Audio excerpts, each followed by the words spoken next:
Welcome back to the channel. Today we're looking at the best new design tools, design news, as well as some really cool resources which I didn't even know about until I did research for this video. Let's jump right into it. This was unexpected. Wix has launched its own AI design tool. Yes, now this little AI assistant pops up. You type in the kind of website you are looking to build or design. Based on that, it will ask you a few questions and your answers will determine how the website looks, is structured, and the type of content that will be on this website. It also asks you for your preferences. So if you don't like a font, you can tell it. If you don't like an image, you can tell it. And based on that, this tool will adjust the design. So you can ask it to make some adjustments. AI is there at every single step. You can even select certain color palettes and ask it for more options if you like that. Border radius can also be adjusted based on AI. One feature kind of blew my mind. You see the user selecting people's faces and it asks the tool to make these faces a little more professional or these people a little more professional. What surprised me was that not a lot of people were talking about this, maybe because Wix is never considered a design tool. But apparently now it joins this AI design tool race. I'm going to say something controversial. This is better than Framer's AI. Hey, it's my opinion. Creative Tools with a K is a large collection of different resources in one place. It spans between designing, multimedia, and learning. If you want design related tools and resources, you can do it. Then you can switch between apps, which include softwares and tools like Spline, Framer, Figma, Odoo, Jitter, Canva, and many more which you might not have heard of. There are fonts as well, and I absolutely love their font collections. All of these are basically free, and whenever you click them, it redirects you to where you can download it from. Apart from fonts, you have color palette pickers and tools, mockups, vectors, as well as icons. Inside learning and utility, you have different courses for different courses, inspiration, AI tools, and Chrome extensions. I can make out this is like a passion project of a designer, but I think it's a useful resource nevertheless. And of course, it's made in Framer, so why not give it a try? Microsoft has launched its official font. Much like Apple's San Francisco font, this font is called Aptos. This is a shift from the Calibri font, which was the official Microsoft font before, but now they have designed this from scratch. I couldn't find a download link for this font apparently, but they have launched it on all their cloud applications. So if you're a Microsoft user on different platforms, there's a chance you get to start using this Aptos font, and I think you can bring it to your graphics, to your presentations, etc. You can read more about this. They have this entire article and a breakdown of the font, how it was created, etc. on Medium, so go ahead and check it out. Adobe Xd is no more. Yes, Adobe has completely gotten rid of Adobe Xd. You can no longer download Adobe Xd from Creative Cloud. I saw this coming with their acquisition of Figma. Only people who are subscribed to Creative Cloud and had Adobe Xd as one of the subscribed tools, they can continue using the tool, as well as all the support will be gone. And this was a silent let off. So nobody really announced this.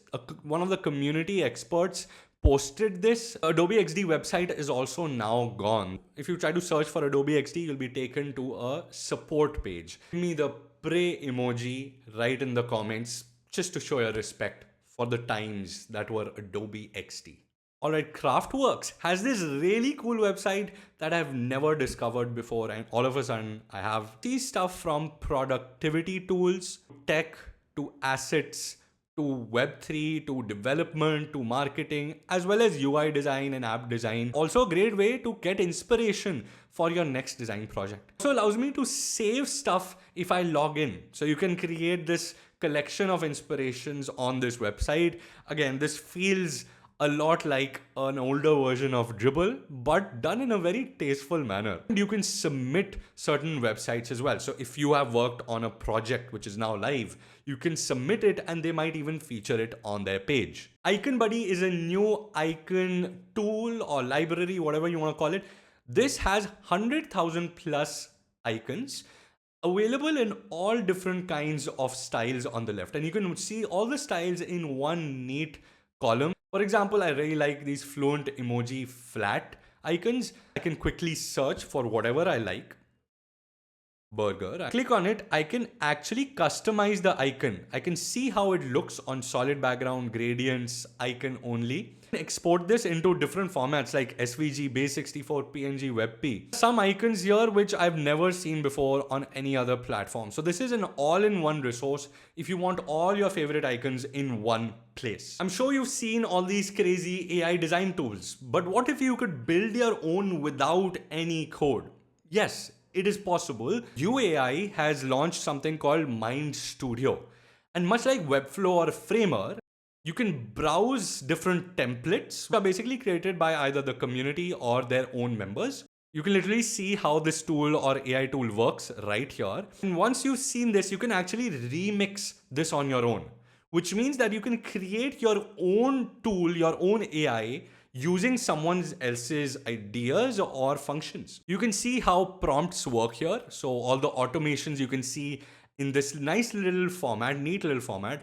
Again, it's super easy to understand. You can add actions and commands right here. You can even collect input. So if you want to ask the user from input, you can do that. There's sharing. So you can actually create your own AI and publish this for others to use.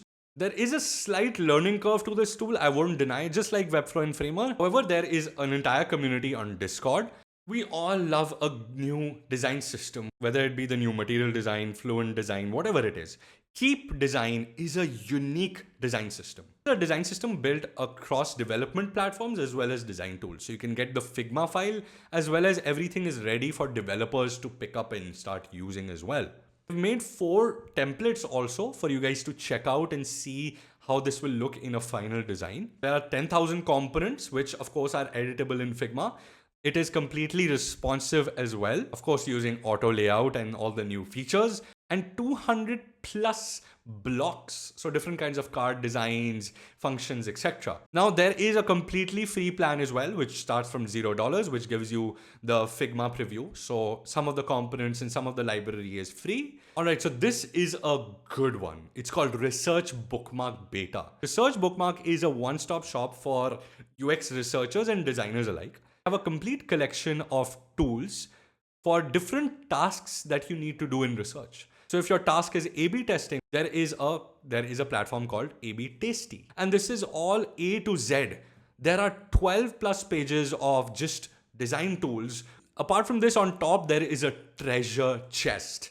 There's something called conferences where there's a list of all the UX-based conferences, virtual as well as on-site. There are communities, so a list of communities you can join. There are podcasts, why not? There's courses, books, methods. I mean, the list keeps on going. We are doing a Delhi design meetup and seats are almost booked. So a couple of seats were left. I thought I'll tell you guys, if you're in Delhi, the link to join or register is down in the description. Check it out. But guys, that was it for today's video. If you like this video, the thumbs up gives me a lot of support, and subscribing gets you videos like these every single week. So go ahead, do that as well. I'll see you next time, same place, same time. Until next time, take care. God bless.